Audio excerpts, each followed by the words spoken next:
welcome. Hello, everybody. I'm Kimberly Kaler, president of AOE, and I'm really excited today because I am sitting down with a longtime friend, colleague, industry veteran, Brian Gallagher. So welcome, Brian. Welcome. Good to see you. We are going to be talking about his new book today, which I will share with everybody in just a moment. But just a couple of highlights of Brian's career. Again, I've known him for about 2 decades now. He's had several executive level leadership positions in the architecture, engineering, and construction industry, working for general contractors, subcontractors, design firms, material suppliers, as well as a wealth of experience working for industry trade organizations. He has a bachelor's degree from Towson University, an MBA from Loyola, and he's also an adjunct professor right now as well. So in terms of leadership positions, again, I mentioned he's got a lot of industry experience. I've coordinated with him through several of those different industry associations, but the list is everybody from ABC and ACI to Post Tensioning Institute. Huge leadership role with the concrete industry management program, which is near and dear to our hearts in this industry. And he is a frequent author, a speaker. I had the fortunate opportunity to actually author a book with him a million years ago called Leading with Marketing as well. So there's probably still a few outdated copies of that on Amazon. But with that, again, welcome, Brian. Happy to have you sit down with me today. Happy to be here. So the book is called Building Success: Strategic Planning for the Construction Industry Leaders, and it just dropped on Amazon this week. Want to just learn a little bit more about it so we can help our readers understand it and hopefully jump right over to buy it. So tell me a little bit about the book. Sure. So strategic planning is obviously a process that's critical to many companies and organizations. And strategic planning is really about being intentional about the future growth of your business or your organization. And I've been fortunate over my 3 decades in the industry to work for many visionary leaders in the industry, work for companies that have experienced considerable growth. And I found some commonalities between those companies and really wanted to take some of the lessons I've learned, some of the things I've been witness to, and things I've been part of helping build, and take some best practices from that, and also apply industry concepts to the construction industry and provide a framework and provide some tools and guidance for others in the industry so that they have a resource as they are looking at the future of their business and the future of their organization. Talk to me a little bit about the timing. So why is the time right now for this book? What was, what prompted you to say, hey, now's the time for this one?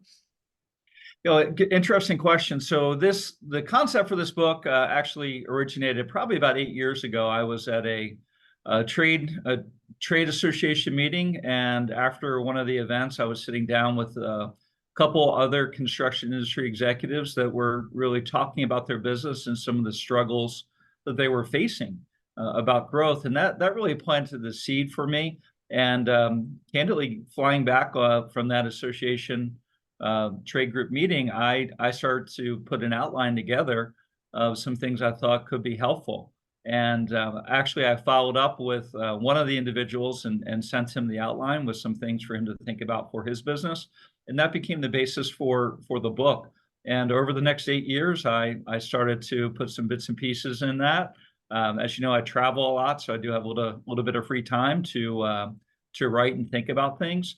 And that led to me developing the manuscript. And last spring, it just continuing to talk to people about all the dynamic changes that are happening in our industry. And we're at a very exciting time. And what I felt was be a good opportunity now to publish some of my thoughts and some of my ideas and provide a means for helping others with the growth of their business. And no grass certainly grows under your feet. I know that. So it doesn't surprise me at all that you had an idea and immediately started putting that outline together. So what are some of the challenges that construction firms face when undertaking a strategic planning process? I mean, I'm involved in many of them as well. And I know that you even bring up strategic planning and there's a groan by everybody first, just to get started. What are some of the challenges? Well, I think a lot of folks who have been through strategic planning processes realize that it's a daunting task. It takes a commitment, it takes time. It may take time from other things that you as a leader and your leadership team and others in your business or organization are focused on. And leaders of construction organizations wear many hats. There's a lot of pressures, day-to-day pressures with projects, estimates, safety, quality, things that go on. And taking time out to be intentional about putting a strategic planning process. It's something that I think, I'm a Franklin Covey guy, and it's one of those things that falls in the important but not urgent category. So it gets talked about. Some things, there might be some strategic conversations that happen maybe in the annual budgeting or planning meeting, but really it's challenging for folks to find that time. So it's something that takes that investment of focused energy and attention. And the challenge for folks, I believe, for many people I talk to, is just finding time to do it and understanding of how to do it effectively. I know a lot of folks in the industry are certainly capable of doing it, and others might be a little resistant to bringing in an outside facilitator to help them with the process. So there's a multitude of reasons, and part of my intention with the book was really to break strategic planning down to simple steps. And really with the book, I start with really what's the why of strategic planning. And then I talk about the what and how, and then I provide an overview of tools. So my goal with the book was to help eliminate some of the mystery of strategic planning and take some of the complexity out of it to make it something that is applicable to our industry, that a small family-owned electrical contractor could use, to a large international EPC firm, to a trade organization. The concepts and the process that I've included in the book are applicable to any of those types of organizations. So Brian, a lot has changed in the last 8 years, as we know. So I'm curious, that original outline that you started on the airplane to the book now, what did you learn along the journey? Like, if you pulled out that outline now, does it, what deviated? Have you changed it, or is that outline still tried and true? Well, I think a lot of the fundamental basics are still there. I think in the last, really the last 4 to 5 years, obviously we've experienced a lot of disruption in the industry, some true disruption with technology processes, and certainly we've experienced disruption with COVID and the way things are done. So that led me to really readdress some things that I included in the book. So I included some chapters or some content specifically on how to address a construction environment that's volatile, that's uncertain, that's complex, and something where there's ambiguity, and realizing that we can never be completely certain or clear about the future, but the way that we think about things, the way we talk about things, can help us better position our firms, better develop a vision, and most importantly, instill confidence in our team members, our employees, our trade partners, and our other stakeholders to be comfortable with the leadership of the organization to move it forward and advance. So in the book, you talk quite a bit about clarity and intentionality. Can you talk a little bit more about that, how that impacts our strategic decisions, how our strategic process? Sure. So the concepts of clarity and intentionality, these are concepts that I've long believed in terms of being very clear about your future. And the clarity from a leader's perspective is you really need to instill a clear vision for the organization, and the strategic planning process, no matter who's involved in that process for your organization, you're gathering some of the right people together where you're developing that vision for where you want to go as an organization. And that becomes the path for growth. And with the clarity for where you want to go, that helps the decision-making process. It makes decisions easier. It helps you, in many cases, say no to things. Because when you have an effective strategic plan, you're very clear on what you want the future of your organization to be. It makes it easier to say no to certain projects or certain opportunities for acquisitions or mergers or client types that you're pursuing. And as far as the intentionality goes, the intentionality uh, really relates to being intentional about the decisions you make about the future of the organization. So strategic planning, the process of going through that really helps refine the vision of the business with clarity, and it makes your decisions, the things you invest in, your time, talent, and resources, makes you very intentional about that. And when I think about how clarity and intentionality come together, uh, a lot of obviously organizations and business, they want to focus on growth, and growth isn't always the right answer. But if you have clarity and intentionality, you're focusing on the right growth. Fantastic points. In the book, you also have a very bold chapter on why contractors fell. Can you talk a little bit more about that? Sure, sure. That's a fascinating topic, and candidly, that is something that FMI published an article on based on some research, I believe, back in 2007. And really, what FMI did is they did some research to really look at why contractors fail.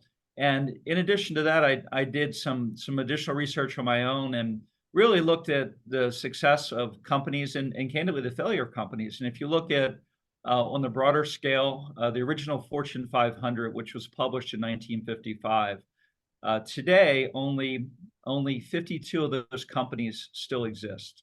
Now, sure, there were some mergers and acquisitions that took place, but you think about that from 1955, and again, that's a long window, but only 10% of what at that time were the best run companies, the best led companies, the best capitalized companies that had superior market share. They had great brands and great employees.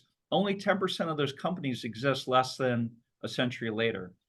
And then if you apply that to the construction industry, in 1960, ENR released their first top 400 contractors, and today less than half of those companies remain. So again, some of those were, there were acquisitions and mergers that took place, but again, these are some of the best run, best managed, best led companies, and many of them aren't here today.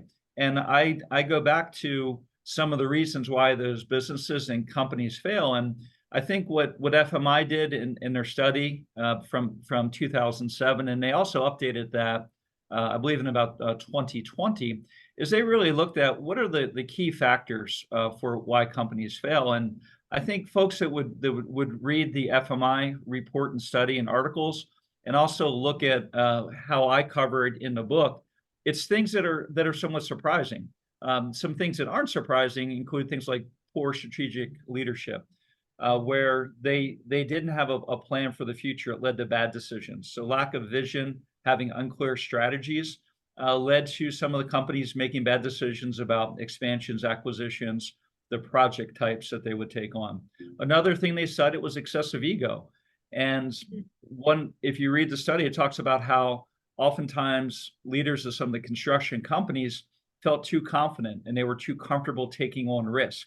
And they also had a sense of they could take on bigger projects. And that also led to some poor business decisions. And as FMI talks about it, that sense of invincibility can lead to mistakes and bad decisions. And also too much change. Another key factor was the excessive change for a company, and that could be by trying to grow too fast, take on new market sectors, new product types, or if it was a material supplier equipment company, you may be trying to offer too many projects or too many products. And for any organization, the pace of change, the velocity of change, you can only manage so much. A couple other key points. One was loss of discipline. Firms failing to stay true to what they did. They took on too many things and they lacked that discipline. So they were growing for growth's sake. And that could have been maybe pursuing projects that maybe were too big for them, were not a fit for their resources, and pursuing growth and ventures and expansions that were outside their core competencies. And the final factor that the FMI study identified was inadequate capitalization. So as we all know, there's the construction industry, both design side, construction side, and on the supply side, there's the industry is littered with stories of companies that took on too much. They took on too many projects. they thought they could grow. So if you look at where we are today in the industry, there's a lot of great things going on. I mean, we read about construction activity, backlogs, mega projects, and then kind of the dichotomy there is that we're also struggling with lack of talent. We're struggling with a lot of different factors.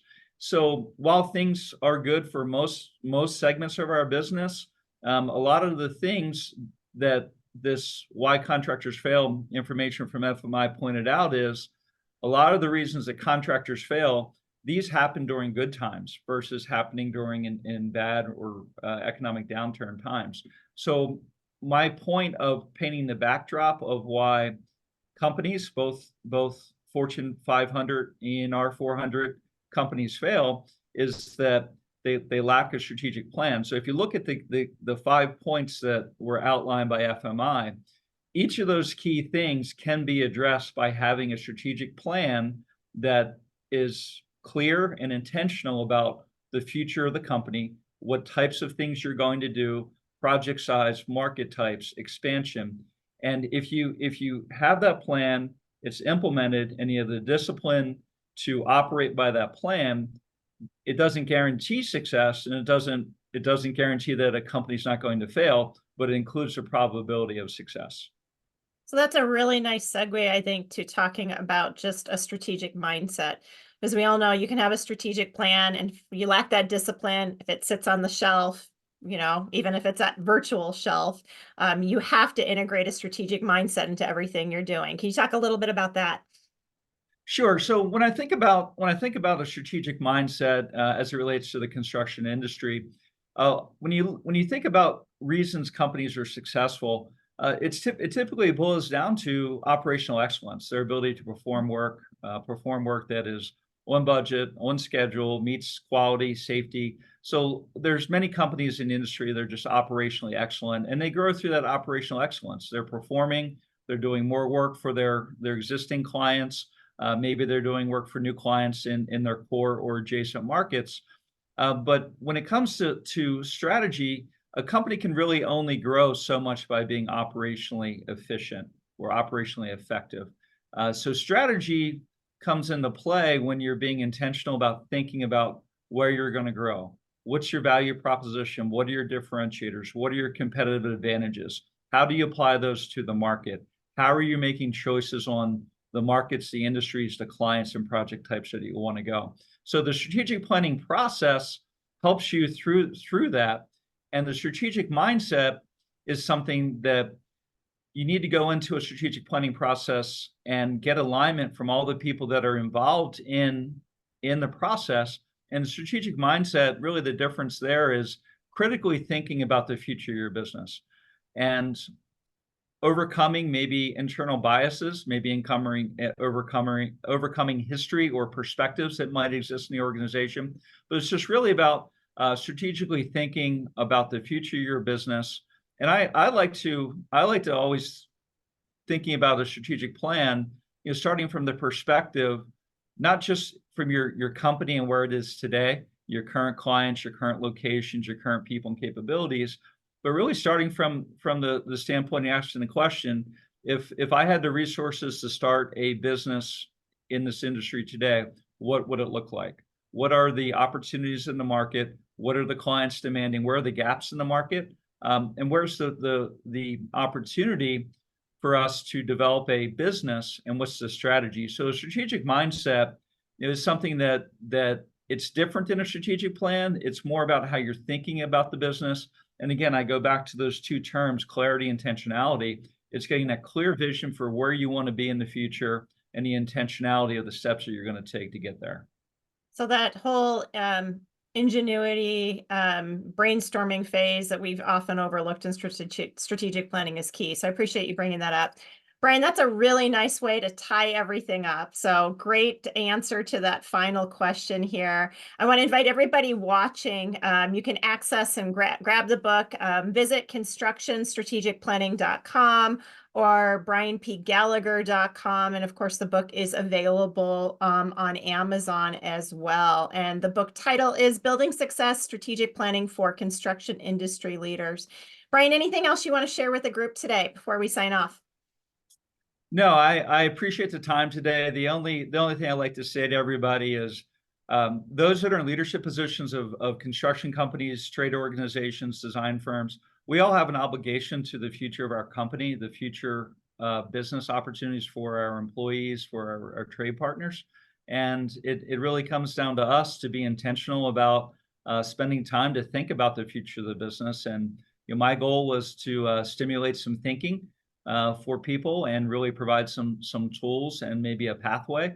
And I hope people get some value out of the book, and feel free to connect with me on LinkedIn. I'm more than happy to provide any questions or answers to any questions or any insight that I can help provide anybody in the process, or to recommend to work with firms like AOE that can help them in the strategic planning process. Thank you for that plug. You earned your keep here, Brian. So once again, thanks for sitting down with me. For those watching today, visit aoeteam.com.